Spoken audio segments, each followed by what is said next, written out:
स्थानीय निकाय चुनाव में सिर्फ मानेसर में बीजेपी को मात नहीं मिली है, बल्कि 3 जिले और भी ऐसे हैं जिन्होंने बीजेपी के लिए खतरे की घंटी बजाने का काम किया है। जी हां, बेशक से स्थानीय निकाय चुनाव में बीजेपी का डंका बजा है, बेशक से कांग्रेस का सफाया भी हुआ है, लेकिन ये असलियत है कि बीजेपी के लिए 4 जिले ऐसे भी हैं जो उसके लिए चिंता का सबब हैं। लेकिन 4 में से 3 जिलों के बारे में खास तौर पर बीजेपी को गहन चिंतन करना चाहिए, क्योंकि ये 3 जिले बीजेपी के लिए भविष्य की पॉलिटिक्स में भी बड़ा नुकसान का सबब बन सकते हैं। आखिर वो 3 जिले कौन से हैं जहां बीजेपी के लिए खतरे की घंटी बजी है और वहां पर स्थानीय निकाय चुनाव में क्या परिणाम रहे हैं, ये जानने के लिए आप आज की इस खरी खबर को गौर से देखिए।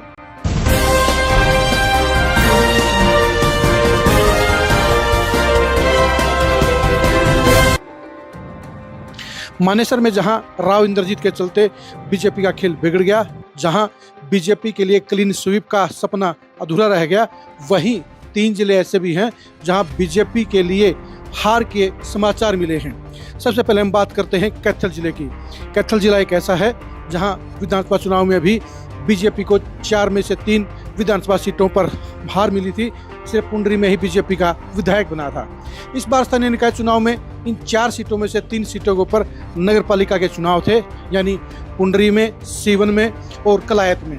तीनों ही हल्के काफ़ी सेंसिटिव हैं, तीनों की एक पॉलिटिकल इम्पोर्टेंस भी है और तीनों में बीजेपी की लगातार दूसरी हार ने यह साबित कर दिया है कि यहाँ बीजेपी कमज़ोर चल रही है। क्योंकि कैथल जिला एक ऐसा जिला है जहाँ 3 में से 3 में बीजेपी का रिजल्ट 0 रहा, यानी खाता नहीं खुला। ऐसे में बीजेपी के लिए वहाँ चिंता के बादल नजर आ रहे हैं। दरअसल कलायत के अलावा सीवन और पुंडरी के अंदर चुनाव हुए, उसमें एक दमदार नेता की कमी भी साफ तौर पर खलती हुई नजर आई, क्योंकि कैथल जिले में बीजेपी के पास कोई दमदार नेता नहीं है। पूर्व मंत्री कमलेश ढांडा के कंधों पर जिम्मेदारी जरूर डाली गई, लेकिन ये सभी जानते हैं कि कमलेश ढांडा एक कमजोर नेता है। वो संगठन के मामले में, वो चुनाव के मामले में दमदार और असरदार नहीं है, इसलिए उनकी अगुवाई में बीजेपी ये चुनाव हार गई। और ऐसे में कैथल के बारे में बीजेपी की मैनेजमेंट को सीरियसली कुछ न कुछ दोबारा से विचार विमर्श करना होगा, नए सिरे से प्लानिंग करनी होगी। अगला जो जिला है वो जिला है फतेहाबाद जिला। 2024 के विधानसभा चुनाव में फतेहाबाद की 3 सीटों पर बीजेपी का क्लीन स्वीप हो गया था, यानी बीजेपी 3 सीटें हार गई थी।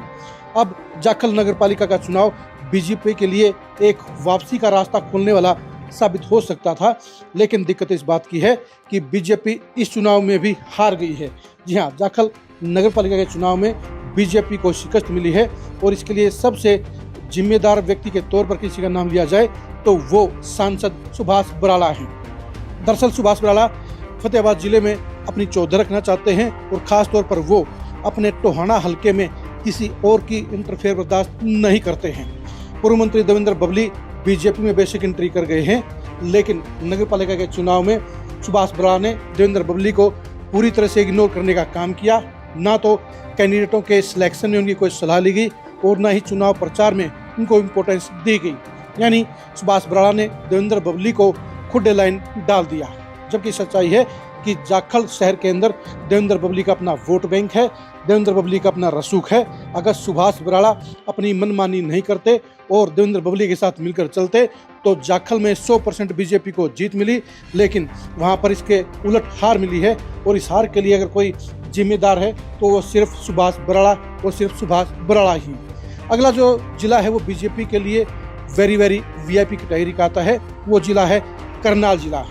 करनाल में बेशक से बीजेपी की मेयर रेणु बाला गुप्ता लगातार तीसरी बार चुनाव जीत गई है, लेकिन हार जीत का जो अंतर है वो महज 25,000 का रहा।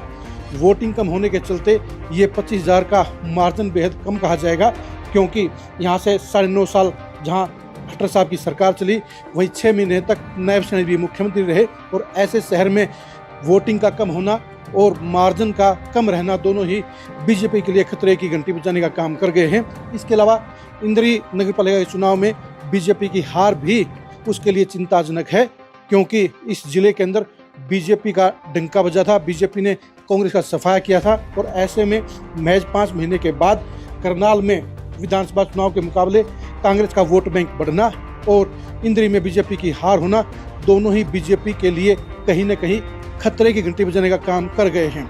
कांग्रेस के 58,000 वोट उन हालात में आए हैं जब बीजेपी ने कांग्रेस के बड़े चेहरों को तोड़ लिया था, यानी त्रिलोचन सिंह जैसे चेहरों को साथ लेकर बीजेपी ने बड़ी चोट पहुंचाई थी। इसके अलावा आधा दर्जन और बड़े नेताओं को साथ लेकर बीजेपी ने यहाँ बड़ा खेल खेला था। लेकिन दिक्कत इस बात की है कि बीजेपी के विधायक ब्रजमोहन आनंद के खुद के वार्ड में भी बीजेपी हार गई है, जो ये बताता है कि बीजेपी को जनता के वोट अपने बलबूते पर मिले हैं, यानी कैंडिडेटों के कारण मिले हैं। बीजेपी के नेताओं का इस जीत में बड़ा योगदान नहीं रहा है और ब्रिज गुप्ता ने भी अपनी मैनेजमेंट के जरिए ही ये 25,000 वोटों की जीत हासिल की है। यहाँ पर बीजेपी के बड़े नेता वोटिंग बढ़ाने में नाकाम रहे और यही वजह रही कि करनाल में बीजेपी की जीत का मार्जिन काफ़ी कम रहा। जहाँ पानीपत में 1.25 लाख से बीजेपी जीती है, जहाँ गुड़गांव में बीजेपी 2.25 लाख से जीती है, जहाँ फरीदाबाद में बीजेपी लगभग 3.25 लाख वोटों से जीती है, वहीं सुपर वीआईपी शहर करनाल में बीजेपी की जीत का मार्जिन महज 25,000 रहना ये बताता है कि वहाँ बीजेपी में सब कुछ ठीक ठाक नहीं चल रहा है और बीजेपी को वो जीत वहाँ पर कांग्रेस की अपनी कमजोरी के कारण मिली है।